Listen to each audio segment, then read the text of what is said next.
d'interagir avec Sinabil Ben Azouz en sa qualité de président de la Fédération marocaine du conseil et de l'ingénierie FMCI. Ton retour d'expérience et qu'est-ce que propose justement la Fédération par rapport à ce volet-là? Merci. C'est un plaisir d'être aujourd'hui parmi vous et je remercie à mon tour les organisateurs de nous avoir invités. Je demanderai juste à la régie si c'est possible de passer 4 ou 5 slides rapides. Voilà. La Fédération marocaine de conseil de l'ingénierie regroupe donc le métier très transverse de conseil de l'ingénierie. C'est peut-être l'un des métiers qui pourrait être interpellé à la fois par la compétitivité industrielle et l'indépendance énergétique, sujet des journées d'industrie. Et de par la nature des prestations du conseil de l'ingénierie qui balaye l'ensemble de la chaîne des valeurs de tout projet, qu'il soit industriel ou énergétique, ou les deux à la fois. Et donc, on intervient depuis, bien sûr, la phase stratégique, la phase planification, programmation, en passant par la conception, suivi de réalisation, évaluation et plan d'action. Et bien sûr, tout ce traitement se passe sur un socle de développement durable, donc à savoir des solutions équitables, viables et fiables. Je dirais pas assez que pour pouvoir optimiser, vous le savez très bien, c'est vrai, il y a le financier, il y a le coût du projet, il y a la qualité du projet, et il y a le délai du projet qui aussi peut être exprimé en coût, mais il y a aussi l'environnement et la sécurité du projet, ce qui fait les 5 sommets de ce qu'on appelle l'étoile d'or, communément l'étoile d'or.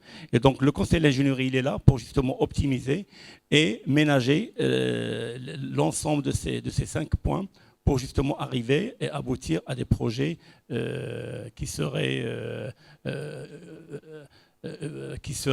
je dirais, utiles et durables. Alors, par rapport toujours au thème d'aujourd'hui, bien sûr, le conseil d'ingénierie intervient au niveau de la partie stratégique, il y a l'ingénierie financière, il y a l'ingénierie de développement, il y a l'ingénierie technologique, bien sûr, et j'en passe. Et donc, vous voyez qu'on est interpellé à plusieurs titres.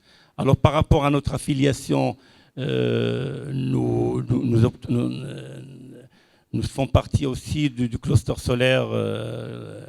Tout à l'heure, notre ami Fatima Zahra a exposé les activités de ce cluster solaire et nous croyons justement dans le partage. Tout à l'heure, l'un des orateurs a parlé de plateforme. Alors, avant qu'il y ait une plateforme collaborative, avant qu'il y ait le gadget informatique, le gadget numérique, il y a d'abord cet esprit de collaboration. Parce que s'il n'y a pas cet esprit de collaboration, on ne pourra pas aboutir et le gadget finirait par ne donner aucun résultat. Alors, par rapport à notre fédération aussi, si vous pouvez passer directement à la diapo 11, pour la régie, s'il vous plaît. Alors, par rapport à notre arrimage institutionnel au niveau du Maroc, donc nous, si vous pouvez avancer la régie, s'il vous plaît. Jusqu'à 11. Très bien.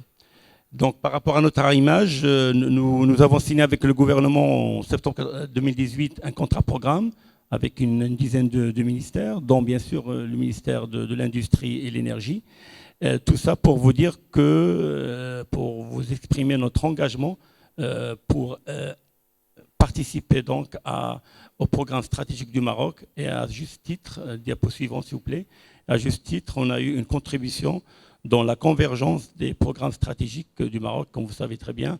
Ce qui est vraiment problématique et ce qui relève du défi, c'est beaucoup plus la convergence de ces programmes stratégiques, beaucoup plus que chaque programme pris à part. Diapo suivant s'il vous plaît, voilà. Alors, tout ça pour dire que c'est vrai qu'il y a le financement, on est là pour l'optimiser, mais on est là aussi pour former donc des compétences. Et à ce titre-là, donc on a lancé la création de collèges de métiers. Alors, nous disposons désormais d'une dizaine de collèges, dont celui de l'industrie, celui de l'énergie et celui tout ce qui est aéronautique et tout ce qui est bien sûr les domaines classiques dans lesquels la FMCI s'activait déjà auparavant. Et enfin, on a créé ce qu'on appelle l'Ingénierie Professionnelle Academy, qui est une entité justement pour assurer la formation continue. Parce que vous savez qu'un ingénieur n'est jamais à vie, il n'est jamais ingénieur à vie, mais il peut être atteint d'obsolescence.